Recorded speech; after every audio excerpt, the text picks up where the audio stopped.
show that we're live. Yay, we're live!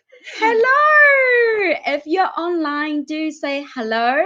So today, who we have is Debbie Schultz, who is a mindfulness teacher and founder of her own company, BlueSkyMinds. And if you're new to the channel, my name is Suki, and I am a certified life and professional coach based in New Zealand, helping ambitious professionals to redefine their grind. And this is my Saturday live session where I interview founders and change makers who are living their purpose to hear about their journeys of how they have redefined their grind.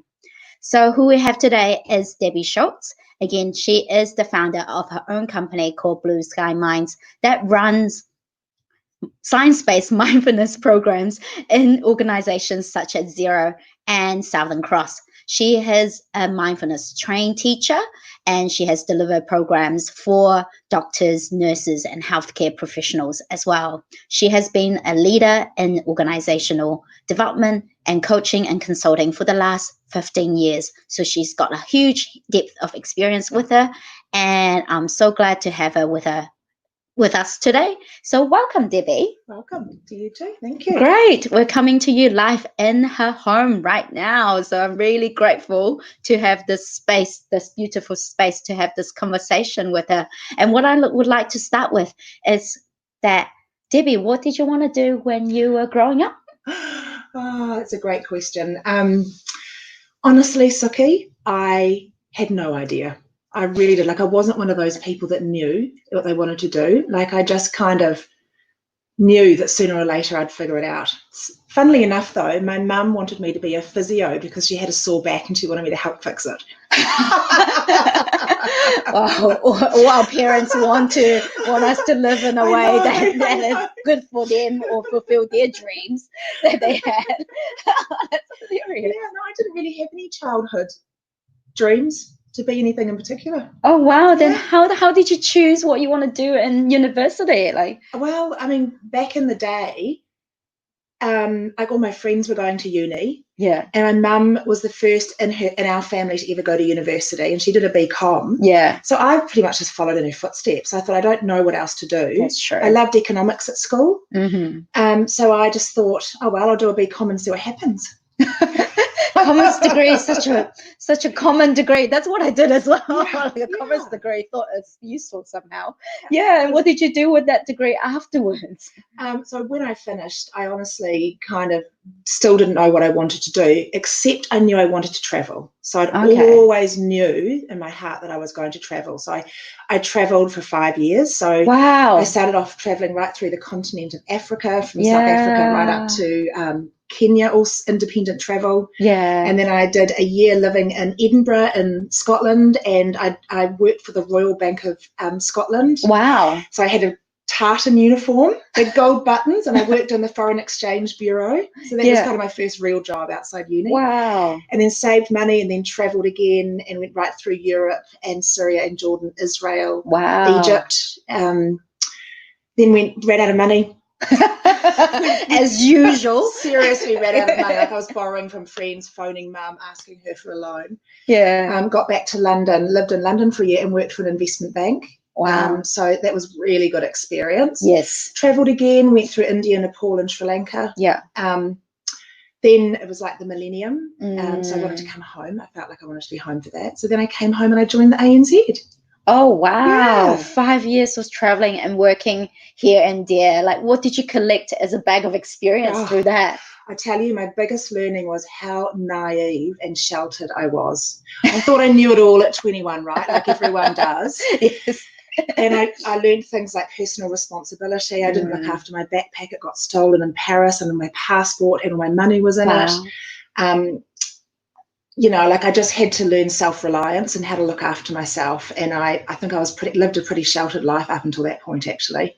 So a lot of just learning to be independent, to take care of myself was really important for me. And also just to see these other cultures. Yes. You know, like I do think we're a little bit isolated here. It has its benefits, but it also has its drawbacks. Yes. Just immersing myself in other cultures was such an incredible, enriching experience. Oh, wow. Yeah. That's awesome that you gained that experience right out of university for 5 years. And then you came back to ANZ in New Zealand, starting your first real job as such. Yeah, it was. was. How was that? Oh, incredible. Like I had spent 5 years in the banking industry in total, and it was such a wonderful foundation for my career, especially at the ANZ. You know, they spent a lot of money on learning and development. I was given lots of accelerated learning opportunities. I got involved in so many different projects. Did have a bit of a bumpy start. What was that bump? So I ended up in a role as a business analyst in the small to medium business sector, working with a relationship manager, looking after a portfolio of small to medium-sized businesses. And my boss was away one Friday, and he asked me to draw down a loan for one of his clients. And I drew $100,000 down to the wrong account. That's quite a critical mistake that needed to be rewind. And you know what? When I tried to fix it, I drew it down again to the wrong account. Oh no! This is a person not fitting the role that they are in. It sure was. I was what is the word? A round peg in a square hole. Yes. But thankfully, because I was allowed to be part of these development programs, I was getting involved in what was back then called staff satisfaction, which is now staff engagement. And I was doing extra projects on top of my role. Thankfully, rather than being fired for those two mistakes in a row. One of my amazing mentors and business advocates in the ANZ, a senior manager, he could see something in me that wasn't numbers-based, but something else. And I was seconded into a people and culture project role. Wow. And that's when I truly found my passion. So I was suddenly working with things like organisational culture, organisational change, the psychology behind motivation at work, you know, like I really started to get into that organisational development space. That's when they paid for me to do a postgrad diploma in business and management. It was such a rich learning experience, and then I knew the space that I wanted to operate in, which is helping people to be happier and more motivated and more successful in a business context. So that's the start of your journey of this, following this passion of helping people be more engaged at work. That's amazing. And where did that lead you to after that? Okay, this is what I'm doing, and I'm happy at the bank. I'm gaining all these experiences. Like, where did you go next? Well, after I left the bank, I probably, had a good few years just taking in-house and external consulting roles. I started to do a lot of development of programs for talent groups and graduate groups and leadership groups, developing and delivering content. A lot of coaching, a lot of career coaching. Had some interesting roles. I was the head of learning and development at Bendon. The bra company, for those of you that don't know. So I spent a lot of time traveling around New Zealand, teaching store managers how to sell more bras. Oh, like what kind of training is that? Oh, crazy, right? The sales techniques. It was such a hoot. I had so much fun. I worked with another brilliant trainer, and I had an amazing boss. And I loved all the staff there. So that was loads of fun. So it was a wonderful experience, but I think it was kind of quite a high pressure environment as well. So a lot of the time, you're delivering corporate training, a lot of expectation on myself to be the expert at the front of the room. And it's quite intimidating, actually, running training programs. All those eyes on you, wanting you to give them the guidance that they need at that point to succeed. That's quite a bit of pressure. Were you putting a lot of pressure on yourself as well? Because it could be like external pressure, but as well as like internal pressure. I got to do this really well. Absolutely. I had super duper high standards for myself. And if I look back now, it was actually a real struggle on my mental health. So my husband and I were raising a 1-year-old and a 3-year-old at the time. I remember it being really hard. I was at an amazing organisation called Fuel 50. And I loved the work that I was doing, but really high expectations on myself. To be suited and booted and turn up in a certain way. And actually I put too much pressure on myself, and my mental health started to deteriorate. So what I can remember from that time is that I didn't want to talk to anyone about how I was feeling on the inside. So I was feeling scared. I was worried. I was kind of had these mood swings. I was angry. People described me at the time as like being highly strung, like they had to tiptoe on eggshells around me. Yeah. I'd kind of lost that fun playfulness, kind of chilled out me. I was really freaked out, actually. I didn't really know what to do. Yeah, we can all get like that when we put so much pressure upon ourselves that we want everything to go right, and every little thing that's not going right, we're like, oh no, and then something's gonna break, as if we're gonna break ourselves. And that's a really tiring place to be. It's like that phrase that you said to me before. It's like, we had it all together. We thought that we had it all together, but we actually don't when we really allow ourselves to be. Like, how did you come out of that pressure cooker that you have put yourself under? Well, I think the first thing for me was acknowledging that I was sick, that I needed help. And that was a big step. Like, because nobody at work knew about it. Only person that knew was my husband. I didn't even want to tell my friends. You know, all the stigma attached to mental illness. So crazy when I look back now why I was so worried about that. But anyway, so I did a couple of things that I think were really helpful. The first thing I did was go and see a professional and get professional help. And then that was when I started to learn about mindfulness. But to be honest, when I first came across it, I was incredibly skeptical. I came from corporate learning and development. Your engagement is really different. Fluffy, airy-fairy, but indulgent. And all the images back in the day, and it still is, of people meditating as that kind of lotus position up on a hilltop, staring wistfully off into the distance. So zen that we're just not in the world anymore. Like, that's one of the barriers, actually, to meditate. Absolutely, and that's how I saw it. Some kind of religion, some kind of cult, something to be a bit suspicious of. But I was in complete crisis mode, so I was desperate for help. And that's a huge motivator. I actually, whenever I talk about this story, I always carry a copy of this book around, because this was probably the turning point for me. Was just reading a simple book. Crazy, right? And a lot of the myths around mindfulness were busted when I read this book. Like, you don't need to meditate in a certain position. You don't need to join any particular group. You know, mindfulness doesn't make you so chilled out that you never get anything done. That's another myth. Yes, it is.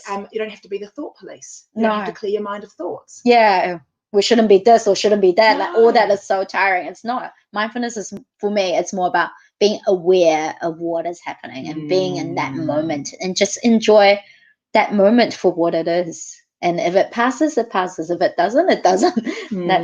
That's hard to get. So, like, how did that exposure to mindfulness change you as a person, and also like change your purpose, I guess, from learning and development to being a mindfulness teacher? I know, it was quite radical, really, when you look back.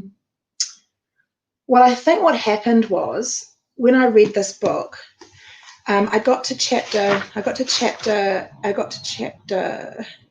9, turning toward difficulties. And I realized there's more to mindfulness than just smelling the roses and being present. It's actually being able to be with any of our own distress and discomfort. And I was like, whoa, no thanks. Not going down that path. Thank you very much, but no thanks. So for a long time, I had been suppressing a lot of deep grief, actually, and sadness, because my dad died when I was 18. He suffered from severe depression, and then really sadly and tragically felt that he had no other choice but to take his own life. So it's a very tough place to be. It was. It was a massive fallout for the whole family, and there was a lot of guilt not being able to stop him, a lot of feelings of abandonment that he'd left us. And then not having him around obviously was really hard. But that when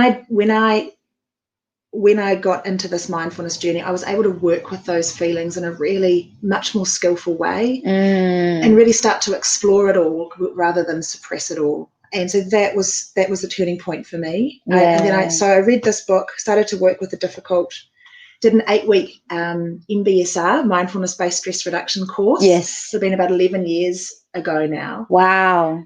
And, on day one, highly stressed out, highly strung, pretty kind of judgmental of all these people sitting in a circle, like, what on earth are we doing here? Just sitting. Meditating, it was so frustrating, because you had to get out of this mode of doing. I was such a doer. Yes, we go. are. And I'm sitting here and not doing anything. Like, seriously, this is this is so frustrating. It's panicking you. But I mean, I just needed to slow down. Yeah. And so by the end of the 8 weeks, I was like, I get it now. I get it now. You know, I can do this. And turning toward difficulty, working with my own distress, working with my own discomfort, working with my own emotional pain. Yeah. That was the big turning point for me. And that's when I was like, this is amazing, because so many of us, as soon as we feel something we don't like, we turn away from it. We distract ourselves with technology, food, alcohol, whatever our thing of choices. And that actually, I think that contributed to my mental health, actually, not being able to work with my own pain and discomfort. Yeah, because a lot of your mind was like concerned about, okay, how much do I need to hide away this part of me or deny this part of me that I don't like? So you actually don't have energy into building a life that you want. And that's what people are really stuck with.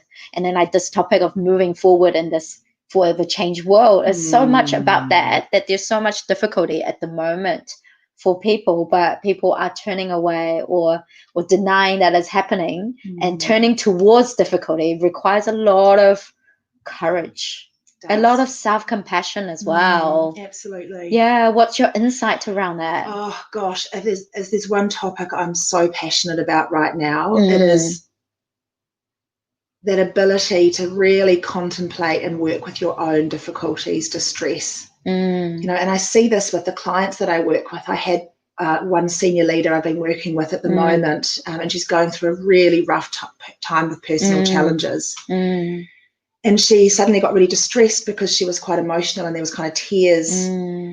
And she was like, something's gone wrong, Debbie. The mindfulness isn't working because I'm crying. And I'm like, it is working. That's why you're crying. Look what you're going through. You're sad. Yeah, you're letting it out. Yeah, just let yourself, don't be scared of this. You're not going to fall apart. Yeah. You might fall apart in the moment. Yes. You might need to cry. Yes. It might be pretty ugly. Yeah. But it's not forever. Yeah. You know, and it's impermanent. But people don't allow those themselves. And then I caught up with her recently, and she's like, I'm so much better now, Debbie. You know, I'm just letting myself feel these emotions.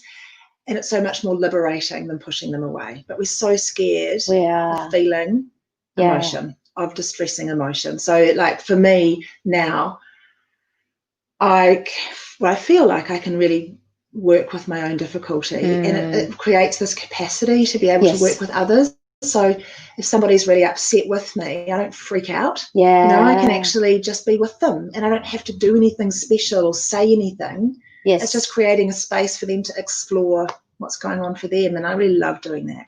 Yeah, definitely. Because what I find as a coach is that if I'm not able to work through whatever that's going on within myself, I'm no help with anybody else, because whatever the other person is having an experience of, I'll get triggered by it if I haven't dealt with it myself. So like that's something that I would say, it's being able to deal with our own difficulties, our own triggers before we want to be in that space to help people. And that's really, really hard, because I remember when I was on Debbie's course in Xero, actually, that was one of the first people that was on Debbie's 8 weeks of science-based mindfulness course, that there was a module on turning towards difficulty. And guess what I did? Like, I literally could not turn towards it. I was like, Debbie was like, well, now meditate, bring in that emotion of difficulty. And I was like, Debbie, I don't feel anything. There's nothing here. I can just meditate. I blocked it out so well that I was just like, wow, I had a lot to deal with. I don't know, what was your thought as my teacher at the time? I know, but you know, you were amazing though. Like, everyone comes up against that resistance, and I love the fact you mentioned you could feel nothing. Yeah. Because a lot of people learn to become numb. Yeah. You know, and Brené Brown talks a lot about this. You know, there's this numbness. Yes. But you didn't stop. No. You know, and that's what I love about it. You didn't give up. Yeah. And you were amazing on the course. You were always coming up to me at the end and asking me questions, and you were doing lots of extra meditation, and you got out of it what you put in. Yeah. You know, like, you really created time in your life for it. You did the practice. Yeah. You had the courage and the space and the capacity to turn towards difficulty. And I know you were going through a rough time. Yeah. Thank you. Yeah. And that's what I loved about working with you, is that you had the courage actually to do the work. Yeah. And now look at you. You know, this is the thing about doing this work, is people think that you become kind of soft and less confident, but I've just developed this such a strong inner confidence. Yeah, it's inner confidence rather than the outer confidence of I need to look like this, I need to like have power suit on or my makeup on in order to like, I'm like, no, that's not really confidence. That's just putting on a mask to show others what you are not really capable of. It's and that self-esteem issue. So And I think, I was going to just add to that, Sophia, I think allowing yourself to almost have those moments where you fall apart. And then you pick yourself back up again. You know, that's the stuff that you realize that you've got grit and you've got confidence and you can handle anything because you've been to the worst part of yourself. Yes. You know, you've been to the bottom of the barrel. Yes. Right? Yes, definitely. And then you realize, wow, that wasn't so bad. I can do this. Yeah. I'm not scared of anything anymore. Yeah, and it's quite liberating. It's very freeing. That's what I was saying, because like a friend of mine would say, like, would you rather run away from your pain your whole life by escaping, or would you just face up to it and give it more love and attention? And acknowledgement that it's okay. And I know that we talk about this a lot because you run 8 weeks program and I do like 6 weeks and also 10 weeks, and why it is so important to have that extended amount of time to work on ourselves, to continue to be courageous, to face the parts of ourselves that we don't like, because that's where growth is. Talk us a little bit more about this. And I think there is a tendency in the corporate world to try and do a tick the box type program with mindfulness, and I get that around budget constraints. And so part of the role in my business is really educating people on the benefits of like an 8-week program, for example, which we've done. Because you come up against difficulties and you come up against struggles and you're trying to get a meditation practice in place, and that's hard. And people need 8 weeks to do that work. Yes. Often they're coming up against things that they've like triggers or conditioning or behavior that's been around for a really long time. So you can't work through that in a half-day workshop. No, because there's not enough space. For it. There's not enough space to allow it to service. There's not enough space to really work through it either. Yeah, no, I would agree. And what I love about the content I deliver is that it's an evidence-based curriculum that's been developed in a clinical setting. So I'm just made this stuff up. I basically loved the course I did myself 11 years ago, and so I trained to deliver that content, and I think that's really important too from a mindfulness point of view, in my opinion anyway, is to have a globally recognised program and be working with an expert over a long period of time. Definitely, because in my own opinion. Be careful what I say. No, but I really highly regard you, because I know that your standards are really high, and you only deliver what is evidence-based and what is proven to work. Because there's so many, like coaching, like mindfulness, there's just so many myths that are around outside, and so many people are not doing it well, but having like selling quick fixes, because that's easy to sell. Yes, and I've got a great story around that. So when I first started my business, I tried to be everything to everyone. So, I really wanted to get the business to be successful. So people were saying to me, well, why can't you just do little 1-hour sessions of mindfulness like yoga? People could just drop in and drop out whenever they want, or can we just run a half-day session on mindfulness, and can we get all these changes, And I think what I've come to, the conclusion I've come to, is little introductory sessions and little kind of 1 hour opening the door for people, showing them the science and the benefits, busting some myths and introducing them to it. Fabulous. I do a lot of work like that with leadership teams and at conferences and those kind of things, and especially now I'm running little sessions helping people to work through difficulty and uncertainty. And then if people are really serious about it and organisations are really serious, I do think you need to do something over a long period of time. But I tried to be everything in between in my first year of business. And I just, my heart wasn't in that. Because you didn't believe in that. I knew I wanted something that if I did it, I could come back 6 months later and whatever I'd done, people were still different. Yes. I needed that for my own career. Like, it's a very selfish thing to say, but it's integrity. It's your integrity of delivering. It's not even that. It's just like, I want to feel like I'm making a difference. That's your there's purpose. nothing worse than putting your heart and soul into something and people going, that was okay. I'm too busy to implement it, or that is so soul destroying. It is. I'd done enough of that in my time. in your time in the corporate world. Just not wondering to myself, are they actually going to do anything different? It's a really horrible feeling. It is. And that's what the grind is. Yeah. That people feel like they're in the grind of corporate world because somehow our values are not aligned to what that company wanted you to do. You're absolutely right, Suki. I think it comes down to everyone's individual. What do they need in their heart of hearts to feel truly satisfied? And everyone's different. Yes. Just for me, I knew that's what I needed. I needed to feel like there was I know that's a fluffy word, but there's a transformational shift. Yeah. And and the other thing that I learned earlier on was I had to measure that shift, because I'm expecting organisations to invest in their people, an hour and a half to 2 hours a week for 8 weeks. Yeah. It's a massive investment. It is. So I had to prove that it was worth it. So earlier on, another good thing that I reckon I did was use really good measurements, like reductions in stress, increases in resilience, and increases in productivity. And I could feed those back to the business. And you can't argue with that. No. We even went back 6 months later and asked the same questions, and we still got the same results. Wow. Yeah. That's amazing. So, that's a real shift. Then that whatever people have created themselves, that we kind of take them through, as a fundamental shift. That's amazing, because that will help your conversations with the buyers a lot more easier, because you've got that stats. And because Xero was your first client, right? How did they take the leap? It's it's hard being the first client. Got to really believe in what you're delivering and the results that you get them.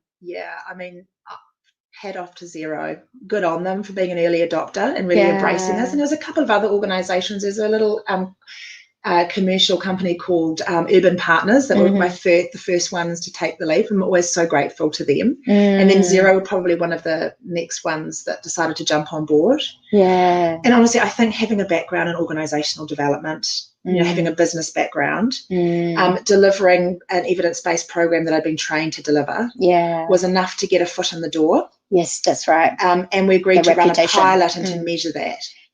And the results spoke for themselves, and it was just really lucky that Xero had budget and they really wanted to invest it in this area. And people, you've worked at Xero. Yes. The culture there really accepts, and that's another thing. It's not for every culture. It's not for everyone. Yes. And it's not for every business. Yes. So, it's not about, this is not right for everyone at all, but it just so happened that it was something that people at Xero wanted.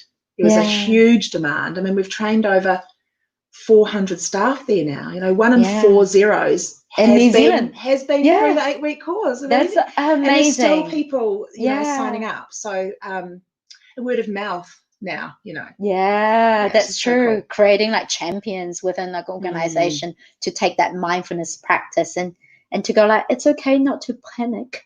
It's okay not to run away. It's okay to just be and turn towards those difficulties that we have. And I remember that you said that before starting your own business, you had this idea or was stuck in this corporate grind, and how did you make that leap for yourself? Because it's hard being an early adopter of your program, but it's also hard being your early adopter of yourself. Oh gosh, that's such a great question. And I think it would have been easier if I didn't like my job, but I happened to be in a really good job. I was working as I mentioned, at Fuel 50 with Joe Mills and Anne Fulton, incredible leaders, and they were growing this business at such a fast rate into the States and America, England and Aussie, and to stay and be a part of that was so attractive. And they really valued me. But I just had this pull, there was just this practice of mindfulness and this course had been so transformational to me. And businesses weren't offering it in New Zealand, but I could see it happening overseas. And I was like, they need to be doing this. I just don't understand why they're not doing it. I just have to do this. You just have to do this. Have to do it. I didn't have a choice in the matter. However, I'm not naturally a big risk taker, and I'd been in salaried permanent roles my entire life. So I was absolutely petrified. Yes. And all I could think about was worst case scenario the whole time. So I'd got it stuck in my head all the worst things that could possibly happen Yeah. from a financial point of view. And if I'll be honest, from an ego point of view, Yes, what if it was ego. a complete failure and everyone started judging me? Yeah. It's crazy, all in my head, Yeah. The higher we climb, the bigger the fall is. It's so stupid when you look back now. But I think, so I was kind of stuck. And it was a really, really tough time. There was a lot of tears and frustration with not knowing what to do, But I think what really helped me at that time was sitting down. I had two amazing mentors at the time, and sitting down with them and going, look, I really want to do this, but I'm scared. And one mentor in particular, Wendy Kerr, and she's just incredible. She works at Centre of Entrepreneurship at Auckland Uni now. So inspirational. And she gave up her time to sit down with me, like sometimes I think every couple of weeks, and go, right, Debbie, how are you going to do this? What you need to do is map out a plan. And then planning reduces anxiety. Yes. So she helped me reduce my hours in my current role. Suggested then I start my business. Every Friday was dedicated to the business. Oh, right. You had a rhythm of like, this is my rhythm to go. And I start putting my proposals together. I started putting my pricing model together. I started figuring out how much do I need to earn to at least pay the mortgage. Once I quit my job. And it was just those little stepping stones, like the step by step, until finally, and I'd done my teacher training qualification. So then it wasn't so much of a big then it didn't feel like such a massive decision. It was kind of the next natural progression. You had transition steps all the way through, and making sure that you've got your safety blanket and doing those calculations, getting the skills that you need in order to deliver something that you're confident about. Like, all those are really necessary, because I think what I find with working with coaches is that people are not able to take the step because it all just seemed too overwhelming. It's too big of a step. Of course, we're not going to take a step if we think we're going to fall off the cliff. But it's being able to break that step down into like, okay, what do I need to do right now? And not to over plan either, because we'll come to a point of like, oh, I've just overplanned and I know the next step is literally just to quit my job. Then that was the hardest bit. Oh my goodness, that was the hardest bit. I didn't want to let Joe and Anne down, and giving up the salary. And that was the leap of faith. And that was really, really hard. And then I don't know, like once you've made that decision and you do it, what I learned about myself was how resourceful I was. I underestimated my own resourcefulness and just assumed all the worst. I wasn't looking at what I was going to gain. I was looking at what I was going to lose. Rather than the benefits that come out of this experience and how resilient you are to keep on adapting to grow a business. And I had loads of help. I love Craig Hudson from Xero, and he has a great quote. I think it was him. He said, "It takes a community to raise kids. It takes a community to support a small business." I agree. Don't you agree? You just have to ask for help. I don't know. Like in my experience, a lot of people are scared to ask for help because it looks they're not scared, but they don't want to look like there's something wrong. Or they can't cope on their own. But I've never been like that. I've always been okay asking for help. And you're calling some people and going. And people are so amazing. They say yes. They do. You have to ask. And I think I never was afraid to ask for help. And I think that's made a huge difference. And I always took people's advice. Like I didn't ask for help and then just kind of ignore them. I asked for help and I would do it, and I'd go back and say to them, the advice you gave me was really great, and this is what I've done. And I think that's a really important point for people who want mentoring, is you have to listen and you have to take action and you have to go back and show what you've done. Yes, because otherwise we get really stuck. Is that like we know what we need to do and we've listened that this is the advice, but we don't put it in practice. There's a difference between knowing and doing. And doing is what gets result. Knowing actually doesn't get any result. It just feels good here, but no. And that's why that practice of 8 weeks. That's why the programs of 10 weeks for me, it is that. It's like consistently doing it, repeating a behavior that you haven't done before to see a different set of evidence, a different set of results.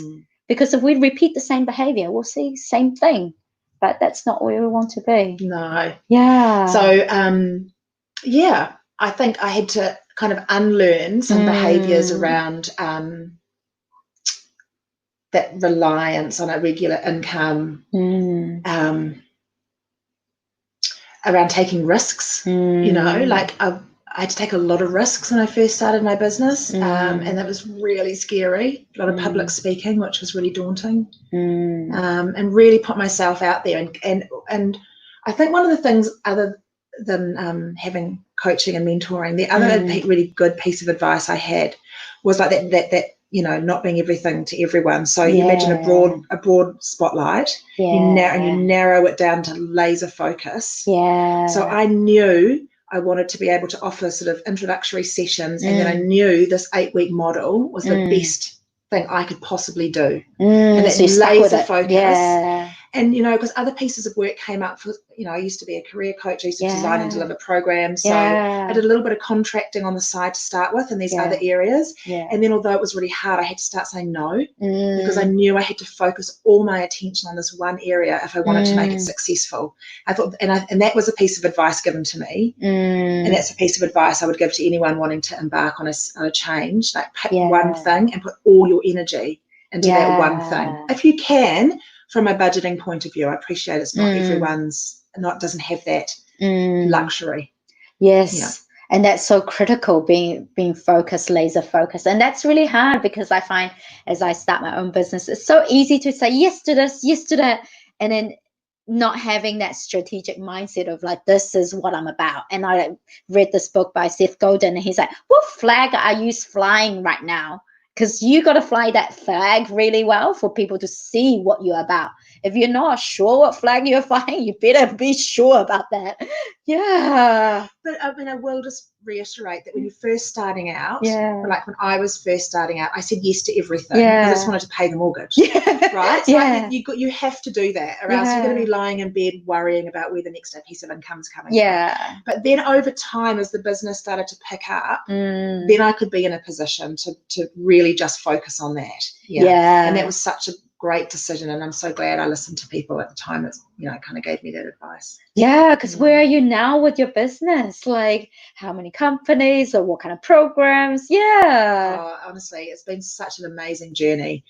One of the other brilliant things I did was bring on kind of a head of marketing and program delivery, Rachel. So she's been an incredible support. She's super smart. She's really passionate, you know, and she walks alongside me. She feels all the ups and downs with me, you know, and having her with me is amazing. And then I've got a team of trainers too, you know, we all work together to deliver the programs for BlueSkyMinds, and they're all experienced. They're all really passionate. They all love what they deliver. So, you know, we've just got a handful of clients, AA Insurance and AUT and Southern Cross and Xero, and we just work together. And so where the business is at now is just kind of this lovely team of us who are super passionate about what we do, and just looking for opportunities with businesses that are ready and up for this. You know, have the right culture. And enough of those around at the moment that need help. There will be plenty that needs help around this. Especially around the mental well-being. I think, and productivity, because people, it's really easy to get distracted right now and not be able to necessarily really focus like maybe we could 3 months ago because of what everything that's happening. So, you know, and mental health is so important. It's such a big issue right now. You know, it worries me a lot, actually, to think what some people are going through at the moment, you know, or will go through in the future. Because what would you like to say to them if you had a message to people that are really suffering from mental illness at the moment? Probably a piece of advice that was given to me, which is sometimes some parts of our minds are like dark alleys. We shouldn't go there alone. So if you're really struggling, you have to ask for help. You know, you have to get professional help. Have to get professional help would be my first piece of advice. And that is it takes courage. You know, people that say, just harden up. You know, you've got a pretty good life. Just harden up. You'll be fine. You're privileged. That's not courage. Courage is admitting that you need help and going and asking for it. And that's a big step. That is a big step. That's being able to open up ourselves to another person, to allow another person in, to allow to be seen. And then on the flip side of that, those people who want to help, like me and you and loads of others, you need to be able to be with discomfort and distress of someone else. Yes. So if somebody else has lost their job, Yeah. they need to feel like they can tell you that. Yeah. And they need to feel like they can cry in front of you. They can get angry in front of you. They can tell you how they're really feeling. And you just create the space for them to do that. Yeah. That is one of the most powerful things we can do for people. And it's not about coaching. It's not necessarily about giving advice, telling your own story. No. It's just about listening for the sake of listening. Yeah. And a really non-judgmental way of listening. I'm not judging what you're saying. I'm not going to judge you for how you're feeling. I'm not going to compare your story to other people's stories. Yeah. You know, there's something really powerful in that. And I just want more of us to create spaces for people to be able to do that. Yeah, definitely. Because that judgment, that comparison actually shuts the person down, because it makes them feel even less self-assured about what's going on. And that they're being judged. Yeah. You know, and it can be just a subtle judgment. So I think the mindfulness practice, working with my own difficulties, with my dad's death and everything,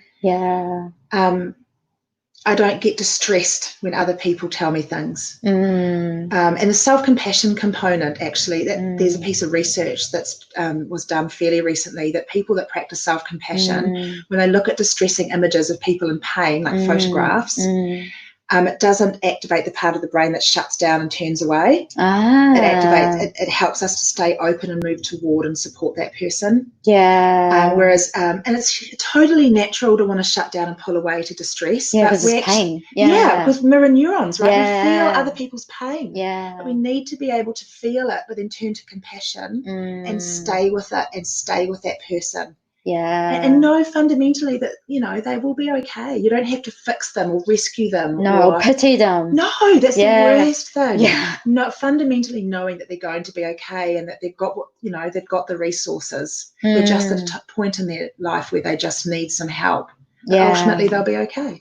Yeah, and that really starts with ourselves, being able to do the same thing for ourselves, because that's hard. If we judge ourselves for having those experiences, having those hard days, then when we're no good, we'll judge somebody else. Because if we think that we're a judgmental person, and in general, that's because we're judging ourselves a lot of times. So true.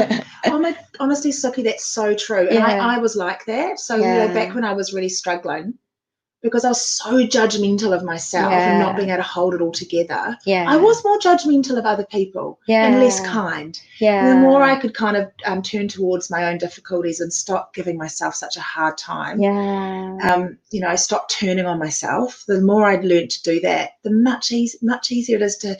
It's almost like you. It's kind of like you create this ability from the inside out to be compassionate. Yeah, definitely. The more love that we have for ourselves, the more genuine love that we can really give to others. And I really didn't learn it until my grandmother has died. And I think we all learn through very hard experiences in our life. And when that hard experience hits us, is to take that courage to turn inward, to go like, okay, how can I console myself in this moment? It's hard holding that emotion of grief and bringing it close. As it feels not natural. The instinct is to run away, but it's to be there. And the more that we sit with it, the better we feel. And that's what true happiness and joy is about. Yeah, it's interesting. I think Brené Brown says something like, if we numb ourselves to the pain, we also numb ourselves to joy. Yeah. But I agree with you.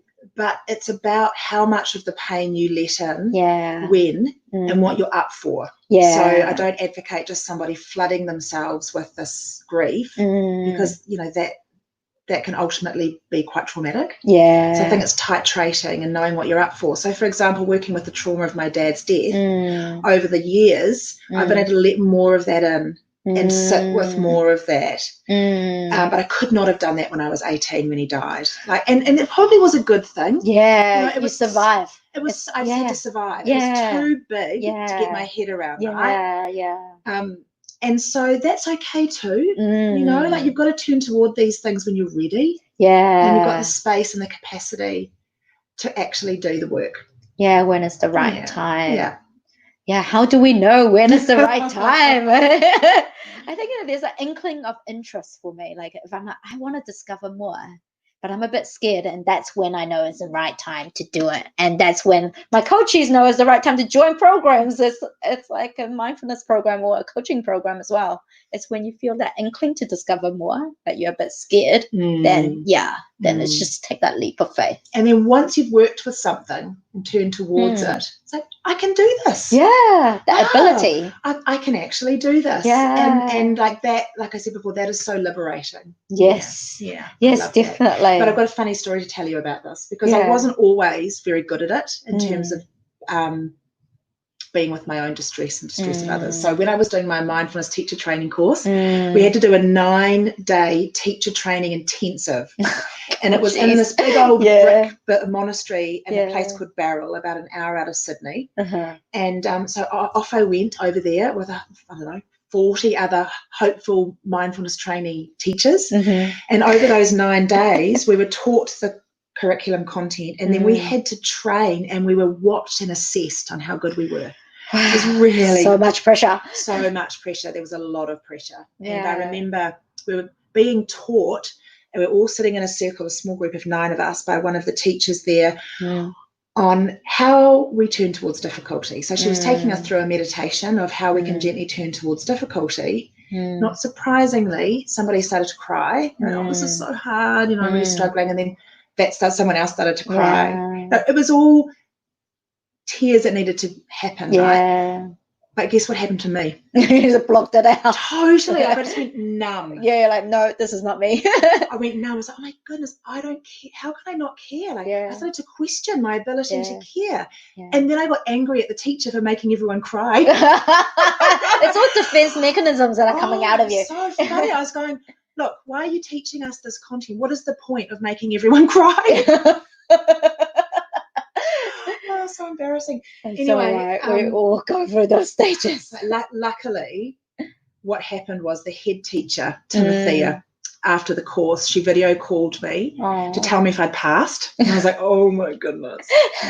And she said, look, Debbie, you've passed. You can teach the content, but you need to learn to go to the dark side. You need to learn how to sit with your own discomfort and discomfort of others. Yeah. And that was my challenge, and that's what I had to learn to do. Oh, wow. It's a good challenge set. And now you're transforming people's lives because of that, especially during this time. Yeah. Well, once again, I think it's just creating space for people to be able to be with their own pain. That's beautiful. That's beautiful. I'll see if we have any questions online. If not, we'll go to the quick fire round. Yes. So first question, what is your favorite pastime activity? Well, so you can probably tell from looking around my house, I've got a lot of pot plants. Yes, you do. You do. And so this has been a new little hobby of mine. And I love buying pot plants, rescuing pot plants from other people's houses, repotting pot plants, That's amazing. moving them around the house. And what I love about it is there's no particular outcome. I'm not doing it to do anything, achieve anything. I'm doing it for the sake of just doing it. Yeah. And anyway, I'll show you one of the little plants.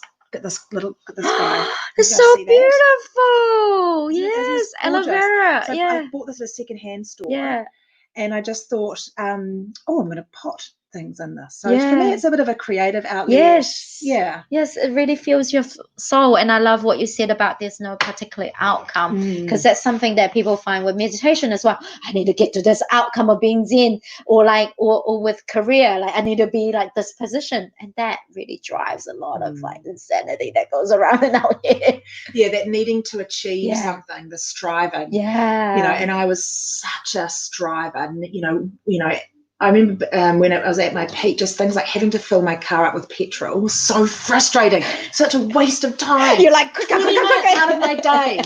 If I was driving somewhere and I hadn't gone the fastest way, I'd be so cross at myself. Yeah, because I used to be like lost 5 minutes out of my day. Efficiency. That's what I was like. Imagine living a life like that. So I truly, when I do my pot plants, it's like there is no outcome. Yeah. I'm not judging it. I am just like doing it for the sake of doing it, and like meditation. So enjoying the moment. The children are going balmy. I keep sneaking pot plants into their bedrooms. More plants, Mum. They are so over it. Every time I bring one home, they're like, oh, Another one. Great passion. Second question is, what is a piece of advice or wisdom? You've given heaps of piece of advice and wisdom in here. What is your number one piece of advice or wisdom for people? I think it probably comes back, if people are looking to make a change in their lives, it comes back to not, as I said before, not the best piece of advice I was given was from one of my mentors. And I remember saying to him, organisations are asking me to run all these different things. What do I do? And he said, don't do that. You stick to your product, the quality that you offer and what people get for it, because that is what will make a difference. Yes. Don't try and do the whole spectrum. Yeah. Stick to one thing and back it 100%. And do something that will make a difference. And eventually you'll get there. That was the best piece of advice I was ever given. And I've had to say no to pieces of work, and it's been really hard. But if a client wants me to do something and I don't think it's going to make a sustained long-term change, I'll tell them. I'll tell them. I'll say, look, I think this is great, but I don't think it's going to hit the mark long-term. And then it's up to them, whether they choose or not want to do it. Yeah. But ultimately, I think it's about having the courage to go and put a stake in the sand and go, this is what I stand for. This is what I believe in. This is my business model. Yes. Yeah. Great. And then last question is, if you had a magic wand, what would you do with that? I love the magic wand question. Yeah. I love the magic wand question. Gosh. Oh, my kids would love to answer that question. I know what they'd say. Superpowers. Yeah.